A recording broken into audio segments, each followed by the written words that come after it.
Good morning. Welcome to Between Worlds. I'm Jennifer Kavanaugh, and today is February 2nd, 2021. And this morning, I just wanted to pause for a moment and invite you all to take a deep breath with me this morning. Just a really deep breath in and a really long breath out.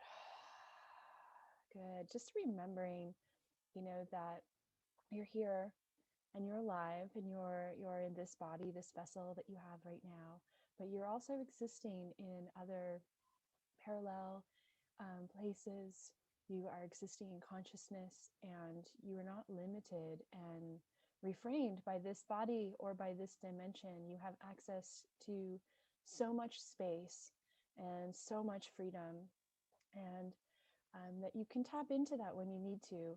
And I know there's a lot of energy circulating the planet right now. There's a lot of spiritual and energetic warfare that's happening right now. So a lot of us are feeling attacked. A lot of us are working through some triggers, some traumas, some past life connections. We're working through a lot, and the people around us are also working through a lot, and they're also pushing our buttons and triggering us as well.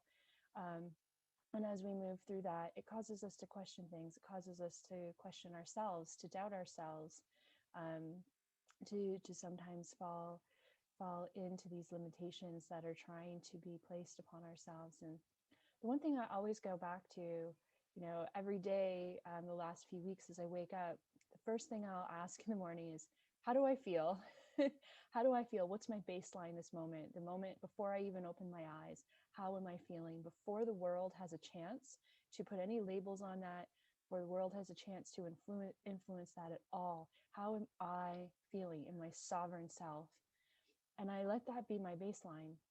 And a few times I've woken up and I felt a little anxious before the world has even tapped into me. And I've sat with that feeling a little bit longer to explore, why am I feeling that way? And if that feeling is there, what can I do today consciously to be aware of that? Because I'm going to interact with my children, I'm going to interact with other people, and I don't necessarily want to share that anxiousness. I mean, it may happen, but if I can consciously manage it, that's great. And I know some of the ways of managing my own energy, and we all have our own techniques and strategies to do that. For me, I know getting outside and exercising is incredibly important. So on those mornings, I've always, made a little mental note, made a little commitment to myself and the people around me that today I'm going to go outside, I'm going to go for a walk, and maybe I'll make it a little bit more of a powerful walk or a little bit of a longer walk than I normally would, so that I have that extra time to move this emotion out, to move this energy out. Um, and that's just that's how I need to move the energy. Some people need to sit, some people need to sleep or rest, some people need to create. So whatever your strategy is, but if you have that tune in, you have that baseline, you can kind of monitor where you are throughout the day, and take some responsibility as well for what we're feeling. The other thing that I've been doing every day is I've been asking myself, what do I want to do today? And there's always things that we have to do, or we have responsibilities that we feel obliged to meet, and in some cases, we don't feel like we have much of a choice.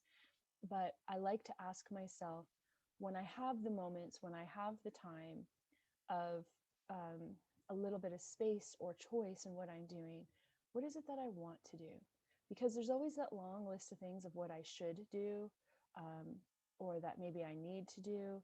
And so often the wants get pushed and pushed and pushed. And the wants are really an expression of who we are. The wants are our creative self. And it's the creative self and that ability to manifest and create that we're trying to bring back to the planet for humanity. It's I think a key element for freeing humanity at this time. And the more of us that can find, even if it's just 5 minutes, to really step into, what is it that I want to do in this moment? And maybe in this moment I just want to sleep. So fair enough. So I sleep, and maybe I have a really creative dream in that process. Or maybe I give my body the rest that it needs, so that in the future it will have the energy to create.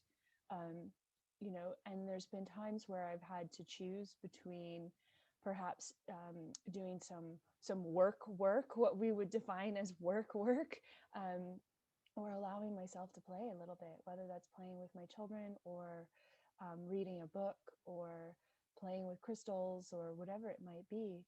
And those moments have been incredibly helpful.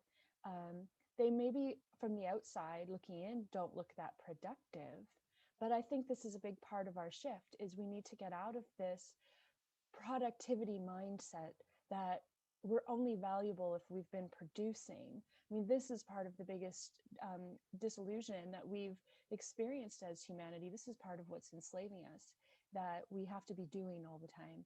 And what we're really working towards is allowing ourselves to be and to express who we are when we're just being ourselves. And so these opportunities to step into just being, just playing, just resting, you know, yes, they may look productive on the outside, but they are not, because they're moving us in that direction towards a space, towards an energy, towards a trust in ourselves that the answers are held within us. And the actions that we need to take are within us. There isn't somebody else out there in the world that is holding our unique answers, our unique actions. And I think in a lot of ways, we've been conditioned to look externally to find those answers, to believe that other people know ourselves and our path better than we do ourselves. And this is where I think our forgetting has been delayed, you know, or I should say our remembering has been delayed. Our forgetting has been elongated. But there's, I think, a real need for us right now to be and to express from that beingness.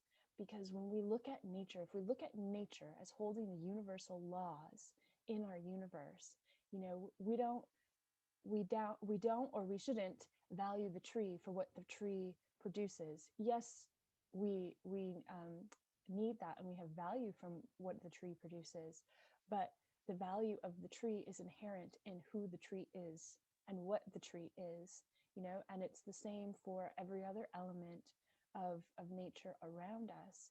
It is in flowing with that creation, in following the cycle of creation and expansion and transforming and death, and that whole cycle, that whole evolution is beautiful. That whole evolution holds wisdom, and it's the very essence of simply being in the presence of nature that grounds us back to our true nature. And once we lost, I think, that respect or that connection or that relationship with that really deep essence of beingness with the nature around us, we lost touch with that in ourselves. And I know it can be a struggle to sometimes allow ourselves to just be and to feel the value of our mere existence here. And so if we can't find it in ourselves, sometimes just allowing ourselves to move in nature is a really great way to start to tap into that and allow ourselves to fall into that. Because I know in my experience, when I'm out walking in the woods or sitting under a tree or playing on the lawn, whatever it might be, those moments where I'm not doing anything else, I'm not checking my phone, I'm not listening to music, I'm not trying to change the land or cultivate anything or garden anything, I'm just being. There's no time. Time stops existing. The world around you ceases to exist. All the politics, all the drama, all the worry, it stops. And you enter timelessness. And that's the true nature. That's the true nature of our universe, is the timelessness. The, you know, they say the 0 point, the lack of worry, the lack of fear, the lack of doing, the lack of thinking, just existing. So if you can find a moment like that in the next month, tap into that, remember that, allow yourself to sink a little deeper into that moment. And the beauty is, you probably won't even realize that you were in it until you left it.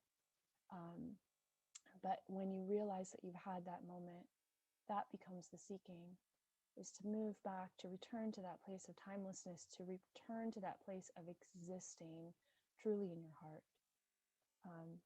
So that's my thought process, my little rant this morning. I hope you're all doing well, and I will see you all soon.